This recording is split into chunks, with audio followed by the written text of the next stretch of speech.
JEE mains 2026 जनवरी shift में total 10 से 12 सवाल फिजिक्स में ऐसे थे जो कि कंट्रोवर्शियल थे, चाहे तो वो गलत थे या ऑप्शंस मैच नहीं कर रहा था या मल्टी करेक्ट थे। ऐसे सारे सवाल को आज के सेशन में हम लोग डिटेल में देखने वाले हैं। कंट्रोवर्शियल सवाल में टोटल 4 कैटेगरी के सवाल हो सकते हैं। एक ऐसे सवाल जिसको कि एनटीए ने खुद ड्रॉप कर दिया। अगर ऐसा सवाल है तो इस सवाल में सबको बोनस मिल जाएगा, आपने अटेम्प्ट किया हो ना किया हो। 4 मार्क्स का है तो 4 मार्क्स आपको मिल जाएगा। उसके अलावा कुछ ऐसे सवाल थे जिसमें कोई ऑप्शन मैच नहीं कर रहा था या फंडामेंटली सवाल रॉन्ग है, इसको लोगों ने चैलेंज किया और आपका चैलेंज अगर वैलिड है तो फिर सबको ही बोनस मिलेगा। ध्यान देना, आपने अगर अटेम्प्ट किया है तो भी, नहीं भी अटेम्प्ट किया, अगर ये कंडीशन है तो सबको ही बोनस मिल जाएगा, ठीक है। उसके अलावा एक कैटेगरी ऑफ सवाल है जिसमें कि एनटी ने जो आंसर दिया है उससे अलग आंसर करेक्ट है। चैलेंज करने पे जिन्होंने भी अटेम्प्ट किया होगा, मार्क किया होगा, उनको फिर आंसर के हिसाब से मार्क्स मिल जाएगा। कुछ सवाल ऐसे थे जो कि मल्टी करेक्ट थे, तो मल्टी करेक्ट ऑप्शन में अगर आपने एक भी ऑप्शन सही चूज़ किया है तो आपको मार्क्स मिल जाएगा। मन में किसी क्या है, सर मल्टी करेक्ट है तो मल्टी करेक्ट नहीं मार्क कर सकते, नहीं मार्क कर सकते। पेन पेपर वाला सवाल तो है नहीं कि ओएमआर आप मार्क कर रहे हैं, एक से ज़्यादा बबल मार्क कर पाएंगे, ऐसा तो होगा नहीं। तो यहाँ पे अगर आपने एक को सेलेक्ट किया और उसके अलावा दूसरे को भी सेलेक्ट करने के लिए गए तो दूसरे को सेलेक्ट करते ही पहला वाला डी सेलेक्ट हो जाएगा, है ना। एक ही ऑप्शन चूज़ करने का ऑप्शन होता है। तो आपने अगर मल्टी करेक्ट वाले में एक भी ऑप्शन जो सही है वो टिक किया है तो आपको जो है इसमें मार्क्स मिल जाएगा। अब सवाल पे चलते हैं।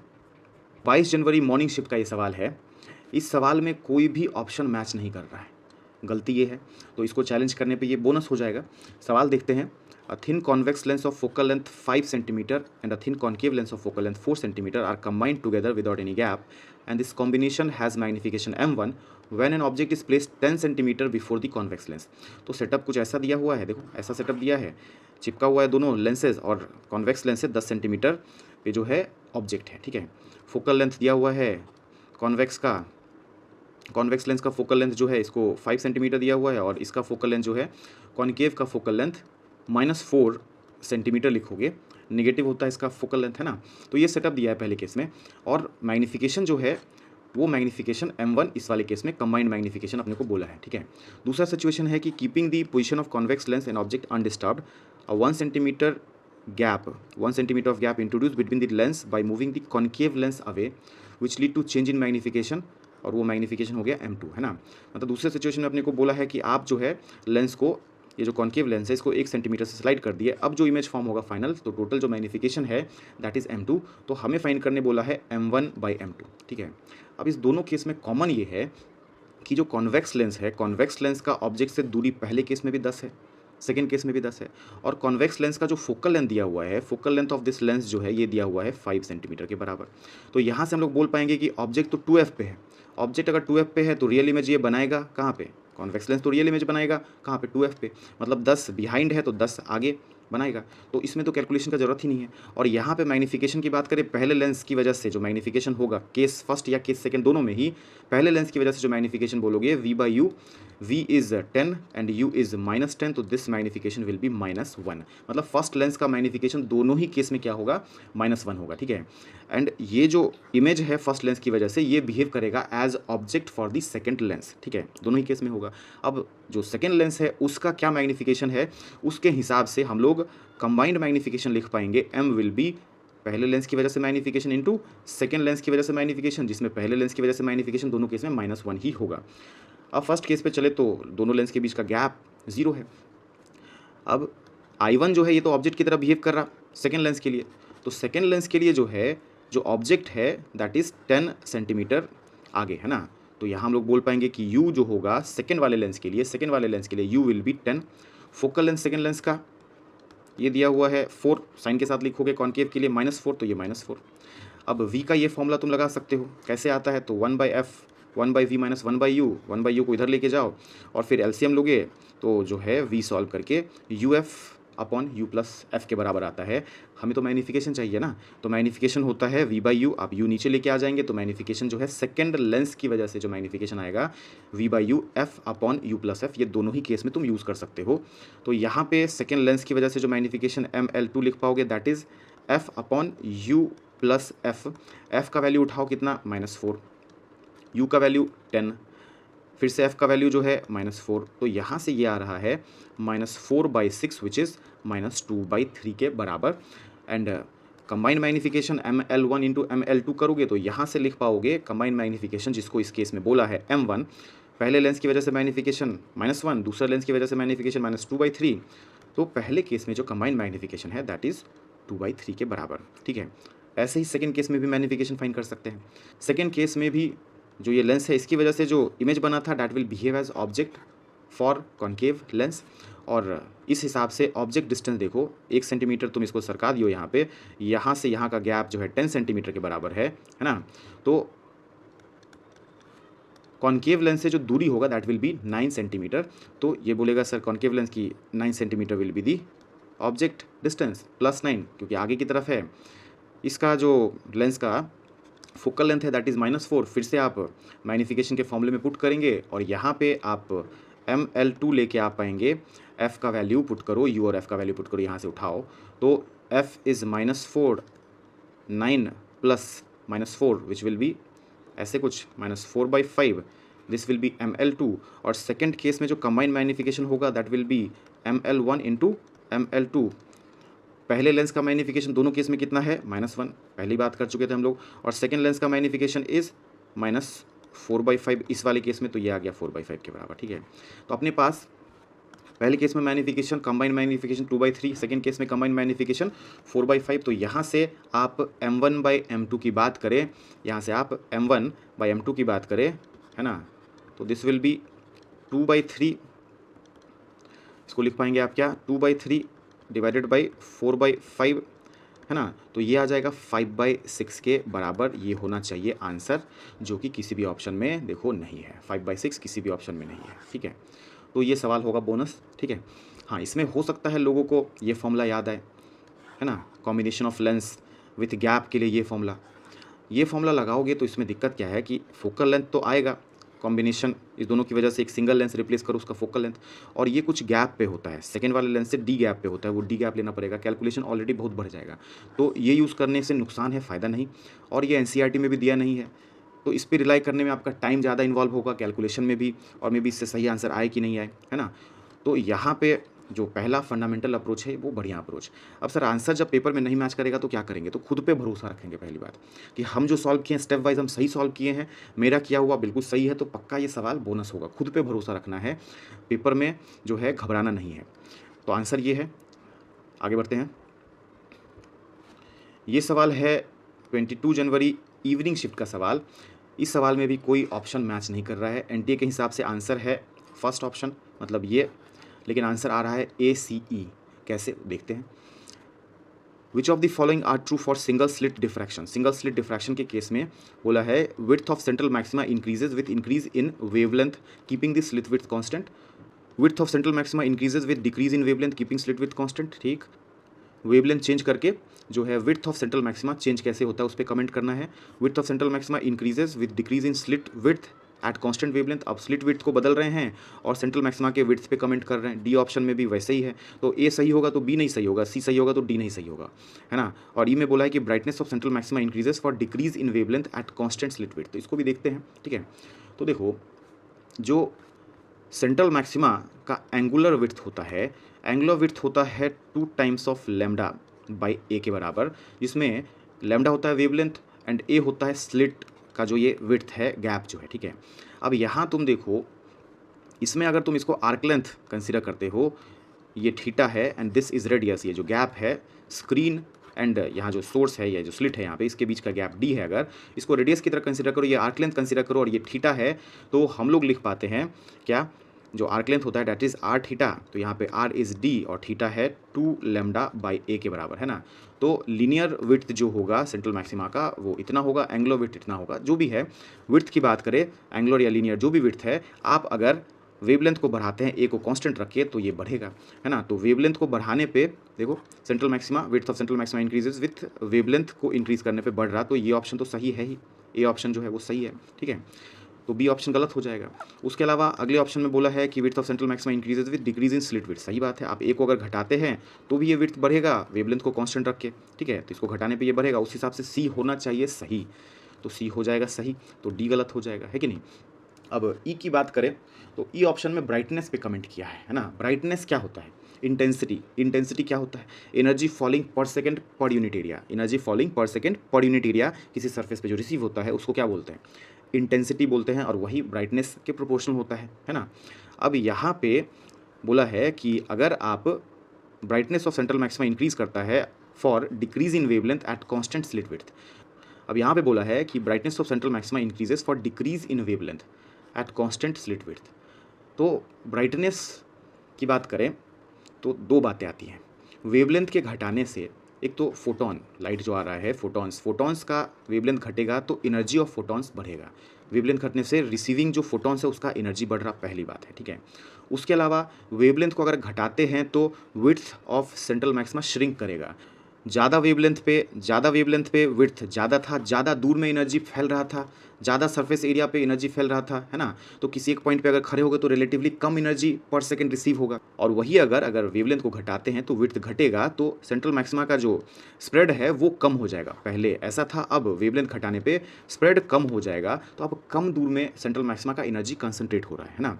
तो फोटॉन का एनर्जी जो फॉल कर रहा वेवलेंथ के घटाने से, एनर्जी ऑफ फोटॉन्स जो रिसीव हो रहा वो बढ़ेगा, तो एनर्जी रिसीव बढ़ेगा उस वजह से भी। और वेवलेंथ के घटाने से जो विड्थ है वो भी घटेगा, कम दूर में कंसंट्रेट होगा एनर्जी, देखो कम दूर में कंसंट्रेट होगा, तो आपको ज़्यादा एनर्जी पर सेकेंड पर यूनिट एरिया मिलेगा सेंट्रल मैक्सिमा के रीजन में, है ना। तो इस तरीके से आप बोलेंगे सेंट्रल मैक्सिमा का ब्राइटनेस क्या होगा? ज़्यादा होगा। इंटेंसिटी क्या होगा? ज़्यादा। तो ब्राइटनेस ज़्यादा हो जाएगा वेवलेंथ के घटाने से स्लिट विड्थ फिक्स रखने पे। बात आ रही है समझ में?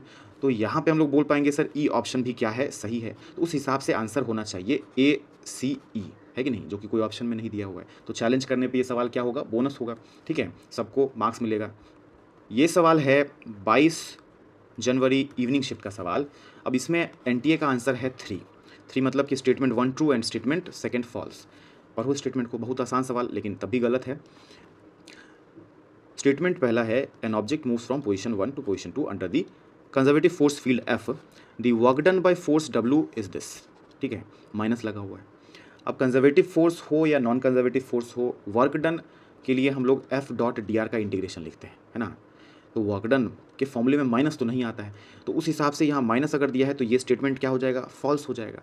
और ये स्टेटमेंट फॉल्स हो जाएगा तो पहला स्टेटमेंट ट्रू बोलना गलत है, तो ये तो होगा नहीं, ठीक है।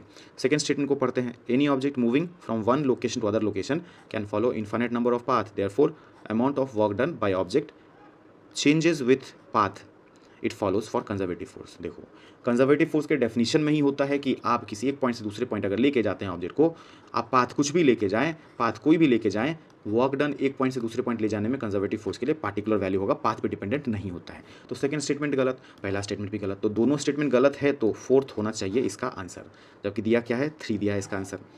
तो चैलेंज करने पर जो 4 मार्क करेंगे उनको फिर आंसर के हिसाब से मार्क्स मिल जाएगा। ये जो सवाल है 23 जनवरी मॉर्निंग शिफ्ट का सवाल, एनटीए ने इसको ड्रॉप कर दिया है, एनटीए के हिसाब से गलत रहा होगा तो एनटीए ने इसको ड्रॉप कर दिया, तो सबको ही इसमें मार्क्स मिलेगा। आपने अटेम्प्ट किया ना किया, पेपर में इसमें आपने टाइम इन्वॉल्व किया नहीं किया। अब इस सवाल को पढ़ते हैं। The following diagram shows zener diode as voltage regulator. Zener diode का सवाल, zener diode is rated at 5 volt, मतलब जेनर डायोड के क्रॉस जो वोल्टेज होगा that will be 5 volt. The desired current in load में जो करंट होगा that is 5 milli ampere. The unregulated voltage, यहाँ जो वोल्टेज का सोर्स है अनरेगुलेटेड बोल रहा है इसको, कैन सप्लाई अप टू, मतलब मैक्सिमम इतना सप्लाई कर सकता है 25 वोल्ट, है ना। Considering the zener diode can withstand 4 times of load current, मतलब कि इधर जो करंट आएगा उसका 4 टाइम्स झेल सकता है, उससे ज़्यादा करंट फ्लो करने पे ये डैमेज हो सकता है, ठीक है। The value of resistance R S, ये आर एस का वैल्यू अपने को फाइंड करने बोला है, ठीक है। अब इस सवाल में क्या दिक्कत है कि यहाँ जो वोल्टेज दिया हुआ है अनरेगुलेटेड, इसका कोई फिक्स वैल्यू नहीं दिया है, ठीक है। 25 इज़ द मैक्सिमम जो ये सप्लाई कर सकता है, और इसका मिनिमम वैल्यू के बारे में भी बात नहीं किया है कि मिनिमम वैल्यू कहाँ तक जाएगा, ठीक है, इस सब के बारे में बात नहीं किया।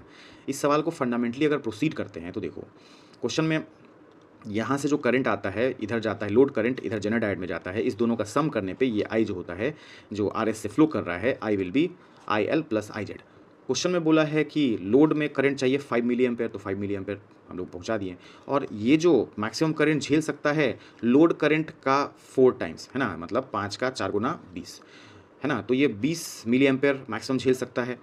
तो मैक्सिमम करंट जो यहाँ से सप्लाई होना चाहिए सच दैट कि जनरल डायोड डैमेज ना हो, दैट विल बी 25। ये दोनों को ऐड करने पे 25 मिली एम्पेयर, और एम्पेयर में कन्वर्ट करें तो 1/40 एम्पेयर के बराबर, ठीक है। मैक्सिमम करंट जो सर्किट में फ्लो कर सकता है that will be this current, है ना।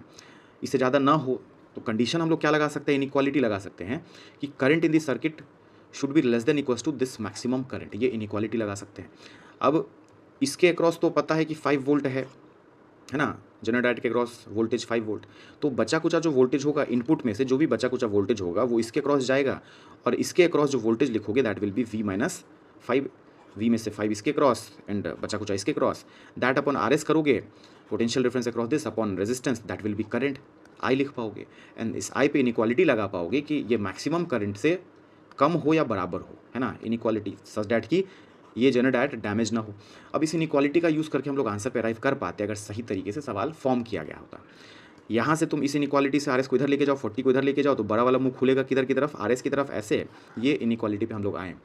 अब दिक्कत क्या है कि इसका जो है वैल्यू का लोअर लिमिट नहीं दिया हुआ है ना, लेटेस्ट से, और फिक्स वैल्यू भी नहीं दिया हुआ है। अगर हम लोग मान लेते हैं V का वैल्यू अगर 25, अगर फिक्स वैल्यू दिया होता, पॉसिबिलिटी चेक कर रहे हैं, तो आप V का वैल्यू यहाँ पुट करते हैं, तो सेफ ऑपरेशन जनरल डायोड बिना डैमेज हुए ऑपरेशन के लिए RS का वैल्यू जो है सॉल्व करने पे ग्रेटर देन और इक्वल टू 800, मतलब मिनिमम वैल्यू ऑफ RS आता, इफ़ वोल्टेज 25 वोल्ट फिक्स होता है इनपुट का, तो मिनिमम वैल्यू ऑफ RS आता 800 या उससे ज़्यादा जो है कोई भी वैल्यू एक्सेप्टेड होता, कब, जब इनपुट वोल्टेज फिक्स दिया होता 25 वोल्ट, ठीक है। तो अगर ये दिया होता तब तो फिर आंसर ये और ये होता, है कि नहीं, बात आ रही समझ में, बट यहाँ कुछ ऐसा दिया नहीं है। हाँ, ये भी एक बात सोच सकते हैं हम लोग कि जो इनपुट वोल्टेज है वो मिनिमम, इनपुट वोल्टेज मिनिमम क्या हो सकता है भाई, जनरल डायोड ऑपरेट तो होना चाहिए, जनरल डायोड रिवर्स बायस में ऑपरेट होता है, ब्रेकडाउन वोल्टेज पे ऑपरेट होता है कि नहीं, तो ब्रेकडाउन वोल्टेज जनरल डायोड के क्रॉस हो, उसके लिए जो है जो इनपुट वोल्टेज यहाँ है ये ब्रेकडाउन वोल्टेज के बराबर या उससे थोड़ा सा स्लाइटली ज़्यादा या और ज़्यादा हो तो कोई दिक्कत वाली बात नहीं। तो उस हिसाब से अगर आप RS को सोचते हैं, ये जो RS यहाँ पे है, इसको अगर आप उस तरीके से सोचते हैं, तो इनपुट वोल्टेज का मिनिमम वैल्यू सर्किट के चलने के लिए वो अगर आप यहाँ पे V का वैल्यू 5 से थोड़ा सा ज़्यादा, जो ब्रेकडाउन वोल्टेज है आपका जनरल डायोड का उससे थोड़ा सा ज़्यादा सोचते हैं, तो ये आएगा आपको RS जो है ग्रेटर देन 40, एंड यहाँ पे आप लेटर से 5 पुट कर दे तो 5 - 5 RS should be greater then 0, है ना। तो उस हिसाब से तो कोई भी आंसर हो जाएगा, कोई मतलब ही नहीं है फिर इस सवाल का, है कि नहीं। तो लोअर लिमिट जो है, ये जो लोअर लिमिट है V का, ये स्पेसिफाइड होता तो हम लोग अप्रोप्रिएट तरीके से आंसर पे पहुंच पाते, उसी हिसाब से ऑप्शंस को रिक्रिएट करना पड़ता, है ना। मान लो कि लोअर लिमिट ऑफ वोल्टेज जो है आपको, ये जो लोअर लिमिट ऑफ वोल्टेज है इसका वैल्यू अगर दिया हुआ है, V का लोअर लिमिट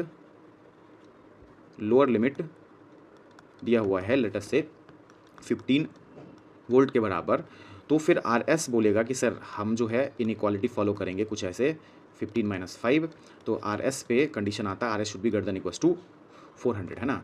तो हम लोग बोलते हैं कि सर 400 के बराबर या उससे ज़्यादा अगर RS का वैल्यू है तो जो है सर्किट में अपना जनरल डायोड सेफ रहेगा, उसी के हिसाब से ऑप्शंस रिक्रिएट किए जाते हैं कि नहीं।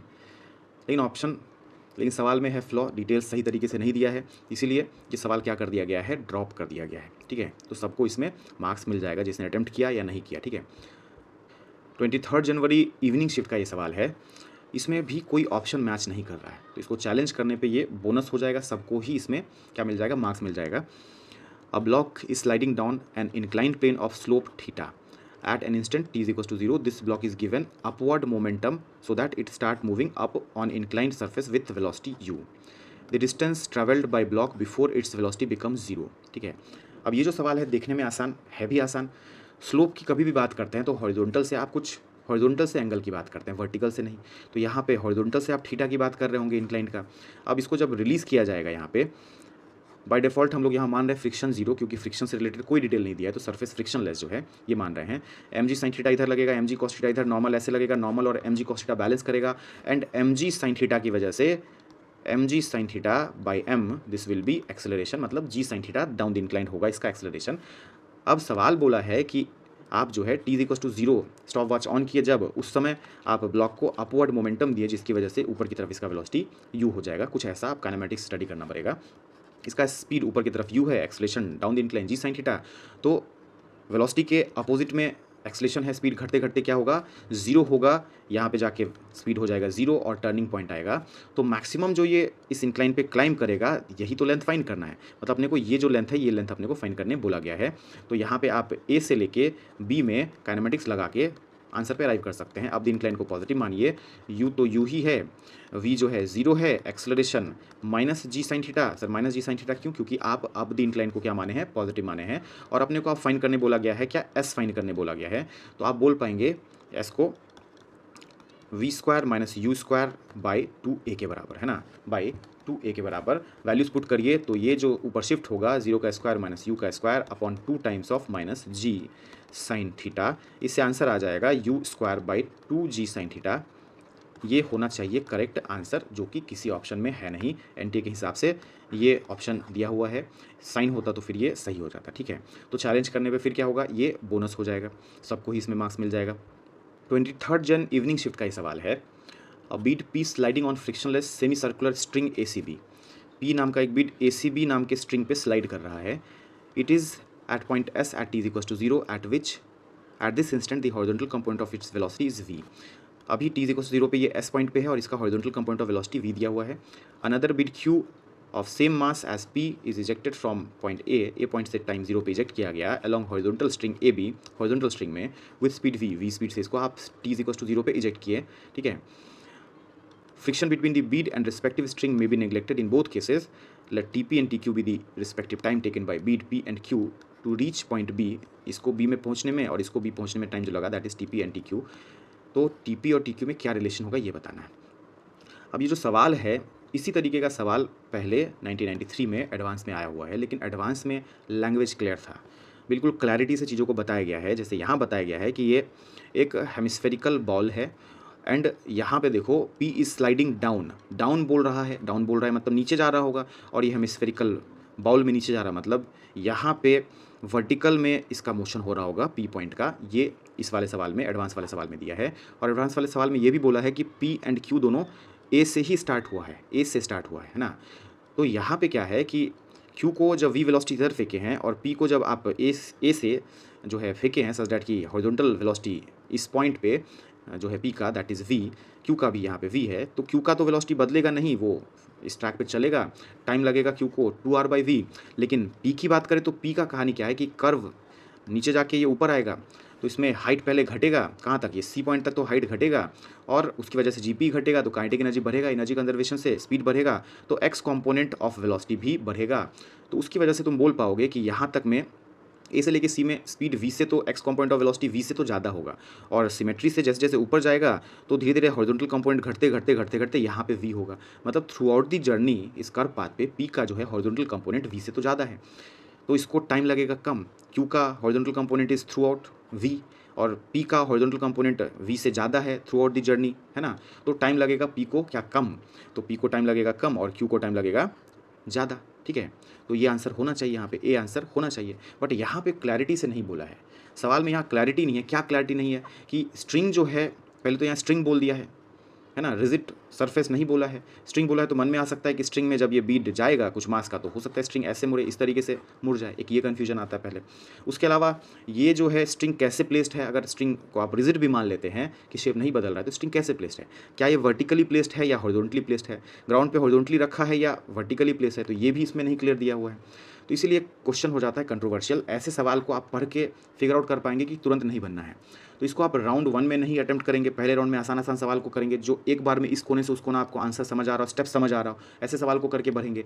सेकेंड राउंड में जब आएंगे तो डुएबल सवाल करेंगे, और मे बी थर्ड राउंड आते आते आप इस टाइप के सवाल पे अटक सकते हैं, आ सकते हैं ना। शुरुआत में इस पर टाइम दोगे तो ये बहुत सारा टाइम खा जाएगा, है ना।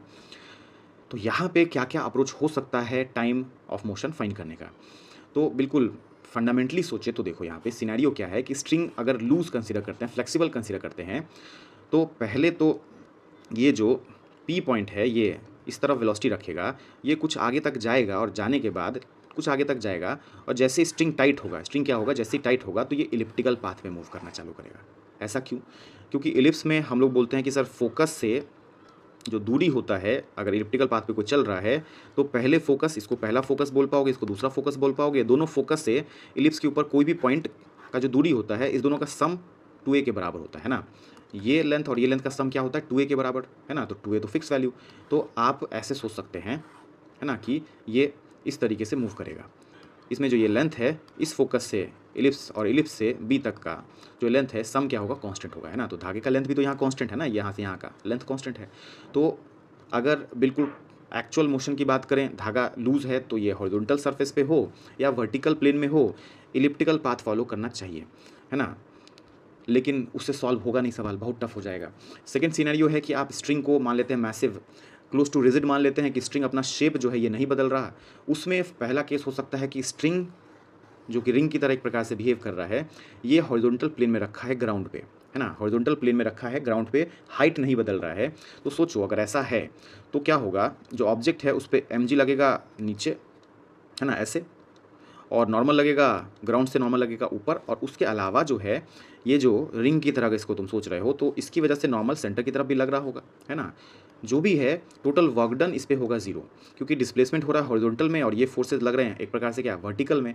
तो इस दोनों की वजह से वक्त तो 0 ही होगा अगर ये हॉरिजॉन्टल प्लेन में लाई कर रहा। और ये जो नॉर्मल है, इस नॉर्मल की बात करें तो नॉर्मल इधर की तरफ और इधर की तरफ ds नॉर्मल और डिस्प्लेसमेंट, छोटा छोटा डिस्प्लेसमेंट परपेंडिकुलर होगा तो n डॉट ds क्या होगा 0 होगा, इंटीग्रेशन भी उसका क्या होगा 0। तो ओवरऑल टोटल वर्क डन क्या है 0 है। तो स्पीड नहीं बदलेगा, स्पीड क्या होगा कांस्टेंट। अगर ये सोच पाते हैं, ये केस सोच पाते हैं तो आंसर पे हम लोग अराइव कर पाएंगे।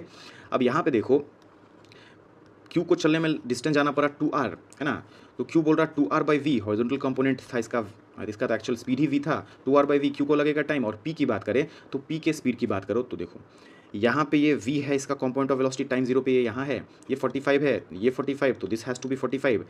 तो यहाँ पे जो इसका स्पीड है इसको लिख पाएंगे, देखिए Vp cos 45 will be v, है ना, टाइम 0 पे जब ये s पे है तो Vp cos 45 will be v। यहाँ से Vp आ जाएगा √2v के बराबर, है ना। या ऐसे भी सोच सकते हो कि ये v है, ये 45 है, तो y component upon x component, y component upon x component tan of 45 के बराबर। तो ये भी v, तो ये भी v होगा। तो इस दोनों का ऐड करके स्क्वायर करके रूट अंडर लोगे तो ये आ जाएगा √2v के बराबर, ठीक है, ऐसा कुछ होगा। अब ये कांस्टेंट स्पीड √2v से चल रहा होगा इस पे अगर, तो देखो ये आर्क लेंथ जाने में जितना टाइम लगेगा that will B time taken bye p। तो आर्क लेंथ फाइंड कर लो, यहाँ से यहाँ का एंगल कितना है π-π/4, π-π/4 is the angle into radius कर दोगे तो दिस आर्क लेंथ आ जाएगा। दैट आर्क लेंथ अपॉन किस स्पीड से जा रहा है, तो √2v स्पीड से जा रहा है, √2v से डिवाइड कर दो। q को टाइम लगा है इतना, p को टाइम लगा है इतना, टाइम 0 पे p यहाँ से शुरू हुआ एंड q यहाँ से शुरू हुआ, तो दोनों का टाइम सामने है, इसको कंपेयर कर लो। कंपेयर करोगे तो पता चलेगा, यहाँ पे कंपेयर करोगे तो कंपेयर करने पे पता चलेगा कि जो है q को लगा है ज़्यादा टाइम, है ना। कंपेयर करने के लिए देखो r/v एक प्रकार से काट ही दो, कॉमन है। फ्रैक्शन को कंपेयर करने का तरीका होता है कि डिनोमिनेटर में जो चीज़ें हैं इसको इधर लेके जाओ, ऐसे क्रॉस करके मल्टीप्लाई करो और उसके बाद कंपेयर करो, जिधर का वैल्यू ज़्यादा आएगा वही फ्रैक्शन क्या होगा, वो ज़्यादा वैल्यू का होगा। तो यहाँ से देखो 4 और √2 इधर मल्टीप्लाई हो जाएगा तो 8√2 आएगा इधर, और यहाँ पे 3 का वैल्यू इतना, 8√2 का वैल्यू इतना, तो ये है ज़्यादा, मतलब time taken bye Q will be ज़्यादा। अगर ये सोच पाते हैं तो फिर हम लोग बोल पाएंगे कि सर उस हिसाब से आंसर हो जाएगा आपको सेकेंड ऑप्शन। NTA का भी जो आंसर की है ये है ऑप्शन सेकेंड, ठीक है। अब इसी में एक और पॉसिबिलिटी है कि आप स्ट्रिंग को अगर रिजिड मान रहे हैं कि शेप नहीं बदल रहा और स्ट्रिंग अगर वर्टिकल में अलाइन करके आप देख रहे हैं ना, तो फिर क्या होगा, वही पोटेंशियल एनर्जी घटेगा हाइट घटने से तो काइनेटिक एनर्जी बढ़ेगा, इस तरीके का कुछ केस। इसमें आप फिर सोच सकते हैं कि सर स्पीड कांस्टेंट तब नहीं रहेगा, है ना। तो किसी थीटा पे जाके डी थीटा मूव करने में डिस्टेंस जाएगा ये आर डी थीटा, और उस समय स्पीड जो थीटा पे डिपेंड करेगा उसको वी थीटा बोलते हैं। तो छोटा सा टाइम जो इस डिस्टेंस को कवर करने में लगेगा, distance upon speed dt will be distance upon speed. और ऐसा बहुत सारा छोटा छोटा आर्क लेंथ कवर करेगा, तो integration of this quantity R D theta upon speed at angle theta, है ना। इसको इंटीग्रेट कर दो कहाँ से कहाँ, तो देखो थीटा π/4 से थीटा 45 से चलना चालू किया एंड थीटा पाई तक इसको इंटीग्रेट कर दोगे तो इससे आंसर आएगा, अगर इंटीग्रेशन डुएबल होगा तो, ठीक है। अगर आप माने क्या कि वर्टिकल में ये जो है, वर्टिकल में ये स्ट्रिंग है और स्ट्रिंग रिजिड है, ऐसा मान के आप चल रहे हैं। तो अब इसके लिए आपको थोड़ा सा वी थीटा फाइंड करने के लिए एनर्जी कंजर्वेशन लगाना पड़ेगा। P पे जहाँ पे इसका स्पीड √2v है, यहाँ से लेटस से 45 डिग्री एंगल से किसी जनरल थीटा पे जाता है, तो यहाँ पे स्पीड v थीटा अगर बोलते हैं, यहाँ पे √2v है, एनर्जी कंजर्वेशन लगाएंगे तो देखिए work done bye mg will be change in kinetic energy work energy theorem से। देखो ये अगर 45 है तो this is r, this will be r/√2 and if this is theta, this is radius, तो दिस विल बी थीटा, तो इसको बोल पाओगे आर साइन थीटा, है ना। तो जो हाइट जाएगा पी से पी डैश में H will be this minus this, है ना, ये करोगे। तो work done by M G H, जिसमें एच लिखोगे R sine theta minus R by root two, that is change in kinetic energy. यहाँ पे स्पीड थीटा पे डिपेंडेंट, यहाँ पे speed root two V square करके यहाँ से वी थीटा फाइन करिए, वी थीटा ऐसा कुछ आएगा, इसको उठाइए और वी थीटा को उठा के आप जो है यहाँ पे वी थीटा को पुट कर दीजिए और फिर करिए क्या, इंटीग्रेट, है ना। इस तरीके का कुछ एक्सप्रेशन आएगा जिसको इंटीग्रेट करेंगे तो आंसर आएगा। अब इसमें दिक्कत क्या है इंटीग्रेशन में भी, एक तो ये इंटीग्रेशन पेन पेपर से करने में डिफिकल्ट, यहाँ पे V square and 2 GR radius का वैल्यू और वी स्क्वायर का ये जो वैल्यूज़ है कांस्टेंट का, ये कौन ज़्यादा है कौन कम, इस पर भी डिपेंड करेगा। तो ओवरऑल ये सवाल जो है बहुत ही कंट्रोवर्शियल हो जाता है। इसमें अगर आप ये सोच पाते हैं, अगर ये सोच पाते हैं, ये वाला केस सोच पाते हैं, तो आप आंसर मार करके आगे बढ़ पाएंगे। बाकी इसमें टाइम वेस्ट करने का इस सवाल में कोई पॉइंट नहीं है, आपको पेपर में आगे बढ़ जाना चाहिए। ये सवाल है 23 जनवरी इवनिंग शिफ्ट का। इसमें एनटीए का आंसर है सेकंड, लेकिन कोई ऑप्शन मैच नहीं कर रहा क्योंकि आंसर 1.16% आ रहा। सवाल पढ़ते हैं। To compare EMF of two cell using potentiometer, the balance length obtained are 200 cm and 150 cm. Least count of scale is 1 cm. Then percentage error in ratio of EMF. Error का सवाल and electricity का सवाल। तो इस सवाल में ये potentiometer का बेसिक सर्किट, रेजिस्टेंस वायर, यहाँ पे आप एक्सटर्नल एक बैटरी लगाए हैं जिसका EMF कुछ इस तरीके से हम लोग लिखते हैं, जिसमें ये होता है पोटेंशियल ग्रेडियंट एंड ये बैलेंस लेंथ।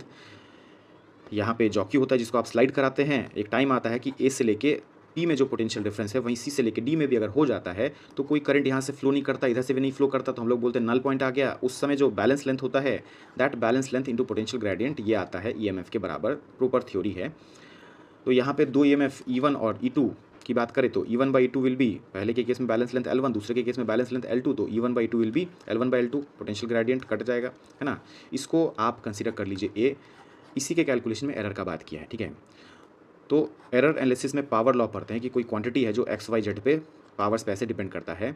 तो फ्रैक्शनल एरर में mod of A delta X by X, mod of B delta Y by Y plus mod of C delta Z by Z, ऐसे लिखते हैं। मैक्सिमम प्रोबेबल एरर लिखते हैं, ठीक है। मैक्सिमम प्रोबेबल एरर जो रिपोर्ट करते हैं हम लोग, उसके लिए आपको सब में क्या लेना पड़ता है, मॉड लेना पड़ता है, पावर्स का मॉड लेना पड़ता है। एरर एनालिसिस में ये पढ़ते हैं कि एरर जो है मैक्सिमम रिपोर्ट करना होता है ना। तो मैक्सिमम रिपोर्ट करना होता है तो यहाँ पे पावर भले ही ये देखो ये ऊपर आएगा तो पावर माइनस होगा, तो भी मॉड लेके प्लस लेके लिखते हैं, ठीक है। तो यहाँ पे भी कुछ इस तरीके से ये जो तुम लिखे हो, ये इसमें आप अगर फ्रैक्शनल एरर की बात करें तो delta A by A will be, देखो delta L1 by L1 plus delta L2 by L2। अब इसी में इंटू 100 कर दो, इधर भी इंटू 100, इधर भी इंटू 100, तो परसेंटेज चेंज आ जाएगा रेशियो के कैलकुलेशन में। अब एब्सोल्यूट एरर इसको बोलते हैं, डेल्टा एल को। जैसे कोई क्वांटिटी लिखते हैं एरर में, एक्स कोई क्वांटिटी है तो actual value plus minus delta x, इसमें इसको एब्सोल्यूट एरर बोलते हैं। अगर एब्सोल्यूट एरर क्वेश्चन में दिया हो तो ठीक है, और नहीं दिया है तो लीस्ट काउंट को हम लोग maximum probable absolute error consider करते हैं। तो यहाँ पे एब्सोल्यूट एरर सवाल में दिया नहीं है, तुम देखो तो लीस्ट काउंट जो है 1 सेंटीमीटर, इसको आप क्या कंसीडर करेंगे, एब्सोल्यूट एरर कंसीडर करेंगे। 1 सेंटीमीटर L1 का वैल्यू है तुमको कितने के बराबर, L1 का 200 और L2 का 150, तो ये वैल्यूज पुट करिए, ठीक है। L1 का यहाँ पुट कर दिए हो और L2 का इधर पुट कर दिए हो। अब यहाँ इसको कैलकुलेट करोगे, एलसीएम लोगे, तो ये आ रहा 7/6%, जो कि है 1.16%, जो किसी भी ऑप्शन में है नहीं, कोई ऑप्शन यहाँ मैच नहीं कर रहा। तो इसको चैलेंज करने पे ये हो जाएगा बोनस। अगला सवाल 23 जन इवनिंग शिफ्ट का सवाल। इसमें मल्टी करेक्ट ऑप्शंस है ना, करेक्ट है, मल्टी करेक्ट है ना। तो आप फर्स्ट, सेकंड एंड फोर्थ में से कोई भी एक ऑप्शन अगर मार्क किए होंगे तो आपको मार्क्स मिल जाएगा, और अगर मार्क नहीं किए होंगे तो मार्क्स नहीं मिलेगा, है ना। तो यहाँ पे देखो, a prism of angle 75, refractive index √3 is coated with thin film of refractive index, देखो यहाँ पे thin film of refractive index 1.5 at back exit surface, इस सरफेस पे। To have total internal reflection at back exit surface, the incident angle must be. तो बोल रहा कि यहाँ पे टोटल इंटरनल रिफ्लेक्शन होना चाहिए, उसके लिए इंसिडेंट एंगल का क्या क्या वैल्यू हो सकता है उसके बारे में बात करने को।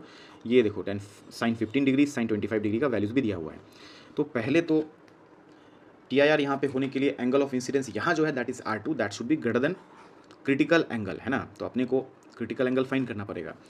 तो √3 sin c जो रे यहाँ से यहाँ जा रहा होगा, √3 है यहाँ पे, रिफ्रैक्टिव इंडेक्स यहाँ पे 1.5, तो √3 sin c विल बी, यहाँ का रिफ्रैक्टिव इंडेक्स 1.5 और ग्रेज करके अगर जाएगा, क्रिटिकल एंगल अगर होगा तो ग्रेज करके जाएगा, तो उस समय एंगल विल बी 90 यहाँ पे, है ना। एंगल ऑफ रिफ्रैक्शन पुट करोगे तो sin c का वैल्यू √3/2, c इज़ 60 डिग्री। तो TIR के लिए अब यहाँ पे हम लोग बोल पाएंगे कि सर R2 जो होगा ना sir R2, that R2 will be this R2 will be greater than critical angle, तभी TIR होगा सेकेंड सरफेस पे। अब यहाँ पे R1 और R2 का जो सम होता है ये होता है A के बराबर, A है 75, तो 75 minus R1 will B R2, that should be greater then 60। अब यहाँ से सॉल्व करो इस इनइक्वालिटी को, तो R1 जो है लेस देन 15 डिग्री आ रहा है ना, तो R1 लेस देन 15 डिग्री, उसी के करस्पॉन्डिंग I जो है इंसिडेंट एंगल, इस पर कमेंट करेंगे। तो फर्स्ट वाले सरफेस पे स्नेल्स लॉ लगाते हैं, 1 sine I is equal to √3 sine R1, and sine R1 जो है, सॉरी R1 इज 15 से कम, तो sine R1 will be less than sine 15। दोनों तरफ रूट मल्टीप्लाई कर दो तो तुम ये बोल पाओगे कि √3 sine R1 will be less than √3 sine 15, है ना। तो यहाँ से आप यहाँ पहुँच पाएंगे। तो 1 sine I will be less than this quantity also, ये भी ट्रू होगा। तो आप वैल्यू पुट करिए, देखिए sine I should be less than √3 sine 15। √3 का वैल्यू 1.732, ये याद रखते हैं हम लोग, और साइन 15 का वैल्यू यहाँ दिया हुआ है, देखो 0.25। इसको मल्टीप्लाई करने पे ये इतने के बराबर आता है, और इसका वैल्यू 0.43 का वैल्यू जो है इसको बोला है साइन 25, है ना। तो हम लोग बोल पाएंगे sine I will be less than sine 25, मतलब I will be less than 25। अब I लेस देन 25 की बात करें तो देखो ये भी है, ये भी है, और ये भी है। लेस देन 25 में ये भी सेटिस्फाई हो रहा है, ये भी सेटिस्फाई हो रहा है, ये भी सेटिस्फाई हो रहा है ना। तो इस तरीके से तीनों ही आंसर है, आप कोई भी एक मार्क किए होंगे तो आपको मार्क्स मिल जाएगा। 24 जनवरी मॉर्निंग शिफ्ट का ये सवाल है। इस सवाल में एनटीए का आंसर है 3730। हम लोग भी सॉल्व करते हैं। A gas of certain mass filled in a closed cylinder at pressure इतना, टेम्परेचर इतना, इनिशियल प्रेशर इनिशियल टेम्परेचर दिया है, और क्या बोला है, क्लोज्ड सिलेंडर मतलब वॉल्यूम कांस्टेंट, ठीक है। The gas is now heated to double its temperature then the modified pressure pascal में। ये किलो पास्कल में दिया है, यहाँ पास्कल में दिया है, यूनिट कंसिस्टेंसी का थोड़ा ध्यान रखना है। अब देखो इनिशियल टेम्परेचर अगर तुम 50 डिग्री बोले हो तो उसको कन्वर्ट कर लो केल्विन में, 273 ऐड कर दिए तो 323 के बराबर ये हो जाएगा। और फाइनल टेम्परेचर डबल, अगर तुम ऐसा कंसीडर कर रहे हो कि 50 डिग्री का डबल 100 डिग्री, तो ऐसे लिखोगे 373। अब वॉल्यूम है कांस्टेंट, तो pressure will be proportional to temperature, है ना। अगर आप टेम्परेचर को डबल कर रहे हैं, क्या कर रहे हैं, टेम्परेचर को डबल करें तो प्रेशर भी क्या होगा, डबल होगा। तो P final upon P initial proportionality से बोल पाओगे T final upon T initial के बराबर।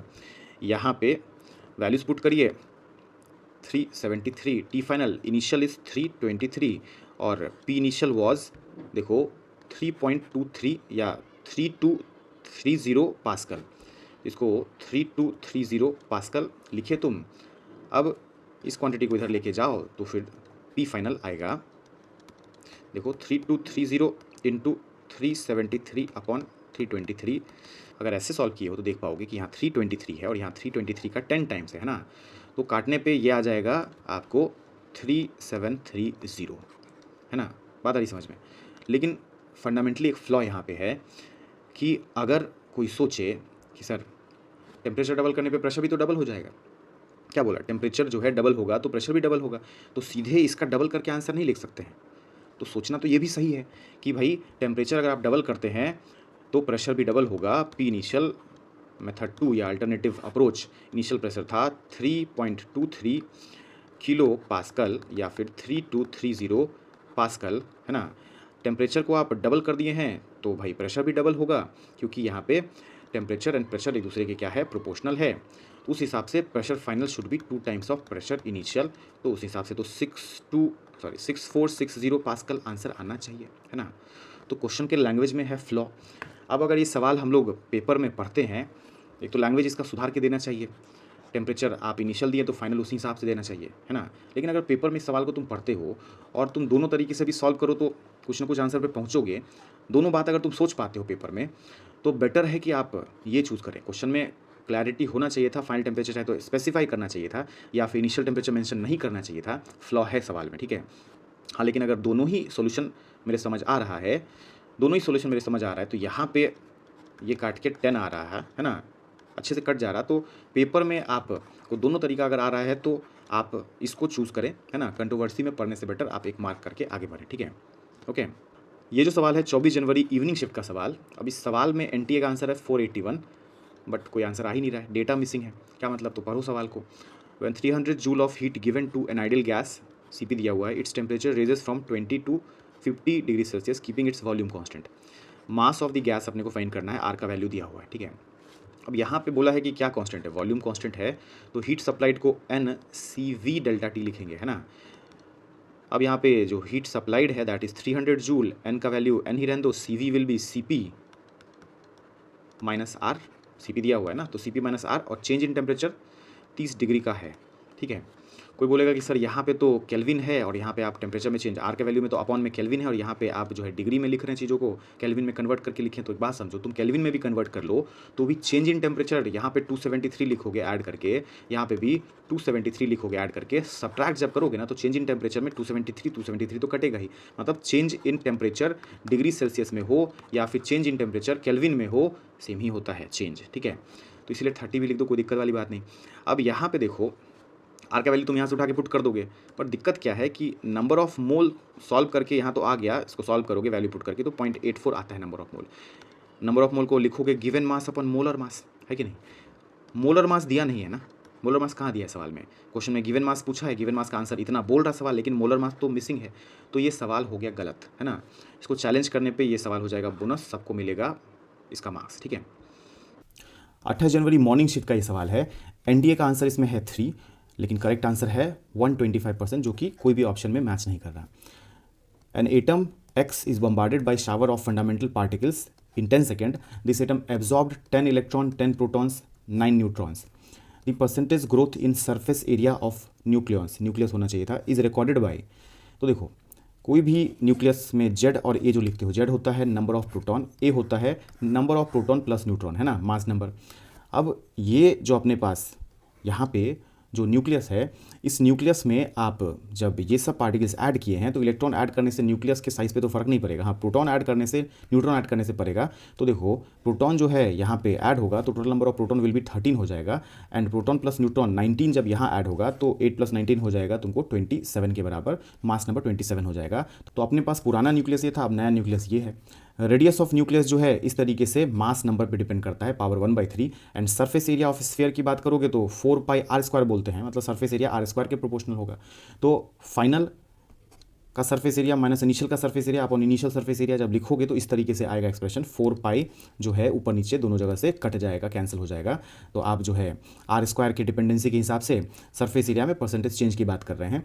एस जो है r² पे डिपेंड कर रहा, तो यहाँ पे हम लोग बोल पाएंगे कि sir this will depend on a⁻²/3, है ना, इसका पावर डबल कर दोगे, है ना। तो a⁻²/3 के हिसाब से यहाँ पे तुम प्रोपोर्शनैलिटी में लिख पाओगे 27, y का जो है मास नंबर 27 का पावर 2/3, एंड इसका मास नंबर 8 है, 8 का पावर 2/3, यहाँ पे भी 8 का पावर 2/3। यहाँ पे जो है क्यूब रूट करके स्क्वायर करोगे तो ये 9 आ जाएगा, यहाँ पे क्यूब रूट करके स्क्वायर करोगे 4 आएगा, यहाँ पे भी 4 आएगा, सॉल्व करने पर ये आ रहा है 125% के बराबर, जो कि कोई भी ऑप्शन में है नहीं। तो ये सवाल बोनस होना चाहिए। ये सवाल है 28 जनवरी इवनिंग शिफ्ट का सवाल, एनटीए का आंसर है 4, लेकिन आना चाहिए आंसर 2, ठीक है। कैसे, सवाल पढ़ते हैं। For a transparent prism if angle of minimum deviation is equal to refracting angle, मतलब डेल्टा मिनिमम को बोल दिया है रिफ्रैक्टिंग एंगल ए के बराबर, then refractive index N of the prism satisfy, N का रिफ्रैक्टिव इंडेक्स ऑफ प्रिज्म का क्या वैल्यू सेटिस्फाई करेगा वो अपने को बताना है, ठीक है। तो यहाँ डेल्टा मिनिमम डेविएशन जब मिनिमम होता है तो R1 = R2 होता है, एंड दैट विल बी, ये होता है a/2 के बराबर। R1 + R2 का सम क्या होता है, a के बराबर होता है, दोनों बराबर हो जाते हैं। मिनिमम डेविएशन पे I जो है ये E के बराबर होता है, R1 और R2 बराबर होता है, R1 R2 a/2 के बराबर होता है, और ये जो ट्रायंगल बन रहा है ये आइसोसेलेस ट्रायंगल बन जाता है ना, ये लेंथ और ये लेंथ बराबर हो जाएगा, ठीक है। ये सारी बातें होती हैं। तो यहाँ बोला है कि डेविएशन मिनिमम जो है वो है आपको a के बराबर, है ना। तो डेविएशन का फॉर्मूला अगर देखो तो डेविएशन का फॉर्मूला होता है I + E - a, और मिनिमम डेविएशन पे I और E बराबर होता है, इसलिए इसको 2I लिख दिया। अब इसका वैल्यू क्वेश्चन में बोला है कितने के बराबर, a के बराबर। तो a = 2I - a, तो 2a = 2I, तो यहाँ से I आ जाएगा a के बराबर, है ना, I आ गया a के बराबर। अब रिफ्रैक्टिव इंडेक्स फाइंड करना है, तो देखो I है a के बराबर और R1 जो है दैट इज़ a/2, यहाँ पे तुम स्नेल्स लॉ लगा सकते हो, तो लगाओ Snell's law. 1 sin I = n sin R1, ये लिख पाएंगे। अब वैल्यूज पुट कर लो, 1 sin A = n sin a/2, है ना। अब यहाँ पे इसको तुम एक्सपैंड कर सकते हो, 2 times of sin a/2 cos a/2, है ना। तो यहाँ से इसको फिर फर्दर लिख पाओगे इस तरीके से, और फिर ये दोनों कट जाएंगे। देखो ये दोनों क्या हो जाएगा, कट जाएगा। तो n का जो वैल्यू आ रहा है, n का वैल्यू कुछ इस तरीके से 2 times of cos of a/2 आ रहा है ना, ऐसा कुछ आ रहा है। अब एन के मैक्सिमम मिनिमम वैल्यू की बात करें कि किस रेंज में एन लाई करेगा, तो N should be greater than 1, क्योंकि रिफ्रैक्टिव इंडेक्स 1 से ज़्यादा होगा मीडियम का, है ना। एयर या वैक्यूम तो है नहीं, ग्लास है, तो 1 से ज़्यादा होगा, एक बात। दूसरा बात जो है, N will be less than 2। Less than 2 क्यों? क्योंकि देखो यहाँ पे तुम अगर एन के मैक्सिमम वैल्यू की बात करने चलोगे तो तुम बोलोगे कॉस का सर मैक्सिमम वैल्यू 1 होता है, तो एन का मैक्सिमम वैल्यू 2 होना चाहिए, ऐसा लगता है। लेकिन ए जो है उसके लिए क्या होना पड़ेगा? 0 होना पड़ेगा। एंगल ऑफ प्रिज्म 0 तो नहीं हो सकता, है ना। 0 हो जाएगा तब तो एग्जिस्ट ही नहीं करेगा प्रिज्म। तो इसका मतलब ये जो वैल्यू होगा, ए का वैल्यू 0 से थोड़ा सा ज़्यादा होगा, तो कॉस 1 से थोड़ा सा कम, तो ये जो क्वांटिटी एन का है दैट विल बी 2 से थोड़ा सा कम। तो आप एन के रेंज की बात करो 1 से लेके 2 के बीच में होगा, उस हिसाब से आंसर हो जाएगा 2। तो आज के सेशन में सारे कंट्रोवर्शियल सवाल हम लोग देखें। अब ऐसे सवालों में आपको क्या करना चाहिए पेपर में अगर कोई सवाल ऐसा आता है तो कैसे डील करेंगे, पता कैसे चलेगा? पेपर में तो पता चल नहीं रहा होता है खुद से। तो एक बात समझिए, पहले तो खुद पे भरोसा रखिए, है ना, कि आप जो सॉल्व कर रहे हैं वो सही है। इस बात का भरोसा आपको रखना पड़ेगा। अगर आपका आंसर कुछ आ रहा है स्टेप वाइज सॉल्व करके, तो आपका आंसर सही है। कोई ऑप्शन अगर मैच नहीं कर रहा, तो ये प्रोबेबिलिटी मन में लेके चलेंगे कि मे बी वो सवाल क्या होगा, गलत होगा, तो बोनस हो जाएगा, है ना। तो उस पर डबल अटेम्प्टिंग का टाइम वेस्ट ना करके आप अगले सवाल पे बढ़ जाएंगे। या फिर कोई ऐसा सवाल है जो कि आपको पढ़ने में बड़ा कन्फ्यूजिंग लग रहा है, आपके किसी आसान चैप्टर से जो कि आपको आसान लगता है उससे है, लेकिन कुछ बहुत कन्फ्यूजिंग लग रहा है, कैसे किया जाए वो समझ नहीं आ रहा है, तो आप टाइम मत बर्बाद करिए। 2 राउंड में जो है पेपर को अटेम्प्ट करिए। पहले राउंड में आप आसान आसान सवाल करिए, शुरुआत से एंड तक जिसमें आपको स्टेप्स पता हो उसको प्रोसीड करिए, है ना। और अगर आपका आंसर मैच कर रहा है, आराम से आप सॉल्व किए, आप खुद पे भरोसा रखिए कि आपका आंसर सही है। मैच कर रहा है तो ठीक है, नहीं मैच कर रहा है तो आप आगे बढ़ जाएँ, ठीक है। इस तरीके से चीज़ों को डील कर सकते हैं, है ना। तो ऐसे सवाल जो फंडामेंटली गलत आपको भी लग रहा पेपर में, या फिर आपका कोई ऑप्शन मैच नहीं कर रहा, आप अपने पे भरोसा रखें और उस सवाल को ड्रॉप करके आगे बढ़ें, क्योंकि ऐसे सवाल बाद में जाके बोनस हो जाते हैं, ठीक है। अब जैसे ये जो सेक्शन ऑफ सवाल है इसमें तो कोई दिक्कत नहीं है, मल्टी करेक्ट अगर है तो आप कोई एक भी मार्क करके आगे बढ़ेंगे तो आपको मार्क्स मिलेगा। और कोई ऐसा सवाल है जो कि एनटीए का आंसर की कुछ और और आपका आंसर कुछ और आया है, तो ये तो पेपर में वैसे भी पता नहीं चलना है ना। तो आप तो अपने हिसाब से अपना बेस्ट आंसर मार्क करके आगे बढ़ें, ठीक है। बाकी मिलते हैं अगले सेशन में। All the very best.